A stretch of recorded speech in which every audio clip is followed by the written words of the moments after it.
Hello guys, welcome to Pix Anime. Episode start होता है और हम देखते हैं फूको को, जो कि 1865 अप्रैल 15 वॉशिंगटन डीसी में पहुंच चुकी है। फिर हम देखते हैं ज्यूज और विक्टर को। ज्यूज पूछती है विक्टर से कि क्या तुम पुनर्जन्म में बिलीव करते हो। वो दोनों राउंड टेबल के पास खड़े होते हैं और अपोकलिप्स भी वहाँ पे होता है। विक्टर बोलता है उसे इन सब में विश्वास नहीं है। ज्यूज बोलती है कि इसमें विश्वास करो। विक्टर बोलता है पर क्यों। और ज्यूज बोलती है कि अगर पुनर्जन्म होता है तो मैं तुमसे बार बार मिल पाऊंगी। और वो बोलती है कि अगर उसका पुनर्जन्म हुआ फिर भी वो एंडी को नहीं भूलेगी। फिर अपोकलिप्स जो सो रहा था वो जाग जाता है। फिर हम देखते हैं ज्यूस को, जो कि विक्टर के सर में कार्ड लगा रही थी। नेक्स्ट हम देखते हैं विक्टर को, जो कि बेल टावर के ऊपर खड़ा था। और फिर हम देखते हैं विक्टर फूको के पास खड़ा होता है और वो बताता है कि यहाँ से मेरी मेमोरीज चालू होती हैं। और वो बोलता है यहाँ से निकल जाओ। फूको बोलती है कि ये एंडी की भी मेमोरीज हैं और मुझे जानना है क्या हुआ था यहाँ पर। और विक्टर फूको को मारने वाला होता है, जिससे कि वो नेक्स्ट लोकेशन पर चली जाएगी। और विक्टर बोलता है कि जहाँ भी फूको उसे मिलेगी वो फूको को मार देगा।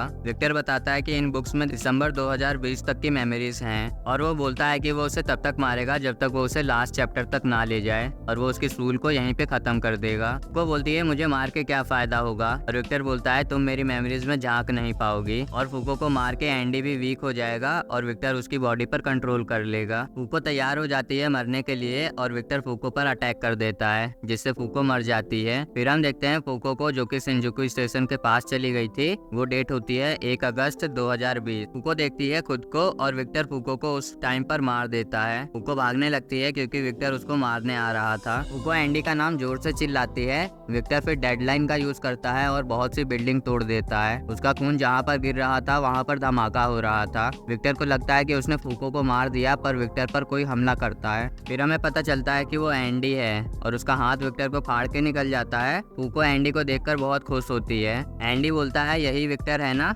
जिसके बारे में तुमने बताया था। एंडी फिर पूछता है विक्टर से कि वो फूको को क्यों मारना चाहता है। और विक्टर बताता है कि फूको उसके पास्ट के बारे में जानना चाहती है इसलिए। और वो फूको को इसलिए भी मारना चाहता है ताकि वो एंडी की बॉडी का कंट्रोल ले ले। एंडी बोलता है फूको की वजह से ही वो बदला है और वो फूको को किसी भी हालत में नहीं मरने देगा। विक्टर फिर अपने फिंगर से अटैक करता है एंडी पर, लेकिन एंडी उसके अटैक्स को डॉज कर लेता है। एंडी फिर विक्टर के पास जाके उस पर अटैक करने वाला होता है और विक्टर उसे रोक देता है। एंडी अपने खून को अब सॉलिडिफाई कर पा रहा है। फिर एंडी और विक्टर लड़ने लगते हैं। विक्टर फिर अटैक करता है जो कि एंडी को लगता है और फिर विक्टर अपने हाथ काट लेता है और खून से अटैक करता है और एंडी भी अटैक करता है। पर विक्टर के अटैक्स ज्यादा पावरफुल थे एंडी के अटैक से। एंडी फूको से बोलता है कि उससे दूर हो जाए ताकि एंडी पर अनलक आ सके। फिर फूको एंडी को किस करती है और एंडी से दूर चली जाती है। विक्टर समझ जाता है कि अनलक आने वाला है। एंडी फिर फिंगर से अटैक करता है जो कि उसके पास जाकर इधर उधर घूमने लगते हैं और एक फिंगर विक्टर को लगती है और फिर विक्टर के नीचे की पाइपलाइन फट जाती है और विक्टर आधा जल जाता है फूको के अनलक की वजह से। एंडी फिर अटैक करता है विक्टर पर, लेकिन विक्टर फिर उसे रोक लेता है। फिर एक मेट्रो एंडी और विक्टर को टक्कर मार देती है। विक्टर ये देखकर हैरान होता है कि एंडी अपनी कमर से रीजनरेट हो रहा है। एंडी फिर अपने हाथ से अटैक करता है विक्टर पे।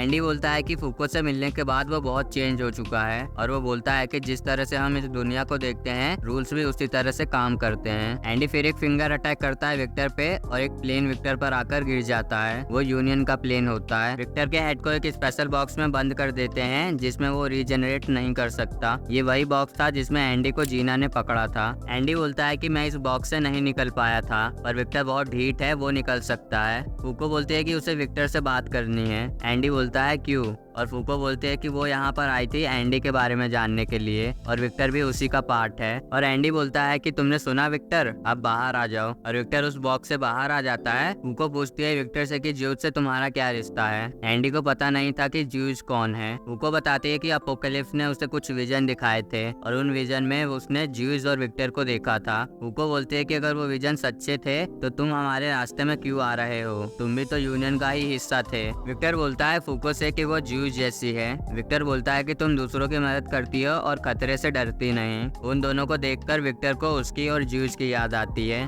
विक्टर बताता है कि पहले सब कुछ ठीक चल रहा था, हम लोग क्वेस्ट कर रहे थे और सारे क्वेस्ट को कंप्लीट करने वाले थे, पर विक्टर को पता चल गया था कि वो जीत नहीं सकते क्योंकि ये सब गॉड कर रहा था जिसको मारना नामुमकिन सा है। पर फिर भी ज्यूज ने हार नहीं मानी और उसे लगता था कि वो गॉड तक पहुंच सकती है, इसलिए उसने आर्क का यूज किया और लूप में जाती रही। विक्टर बोलता है ज्यूज ज्यूज बेवकूफ है, उसे मर जाना चाहिए और ये सब चिंता छोड़ देनी चाहिए। इसलिए विक्टर ज्यूज को मारना चाहता है क्योंकि वो ज्यूज को ऐसे तड़पता नहीं देख सकता और ज्यूज तब तक ये सब बंद नहीं करेगी जब तक वो मर नहीं जाती। विक्टर बोलता है उसने अपना मन बदल लिया है, जो आखिरी वाला अनलक था वो एवोल्यूशन की निशानी थी। तुम्हें पता था कि डेथ मेरे लिए अनलक नहीं है, तो एक कैप्चर करने वाला टूल आ गया अनलक के तौर पे। पहले तुम्हारा अनलक सिर्फ फिजिकल डैमेज देता था, पर अब ये टारगेट के हिसाब से अनलक दे रहा है और शायद तुम्हारा अनलक गॉड तक भी पहुंच जाए। फूको विक्टर से पूछती है कि 1865 में क्या हुआ था और विक्टर बोलता है कि तुम्हें वो जानने की जरूरत नहीं है, बस आगे बढ़ते रहो और अगर तुम्हें जानना ही है तो ज्यूज से पूछ लेना। फूको फिर पूछती है कि वो इन मेमोरीज से बाहर कैसे जा सकती है। विक्टर बोलता है कि एंडी को किस करो लेकिन गाल पर नहीं। फिर एंडी फूको को किस करता है, फिर फूको गायब होने लगती है और वो बुक बंद होने लगती है और ये वाला एपिसोड यहीं पे खत्म होता है।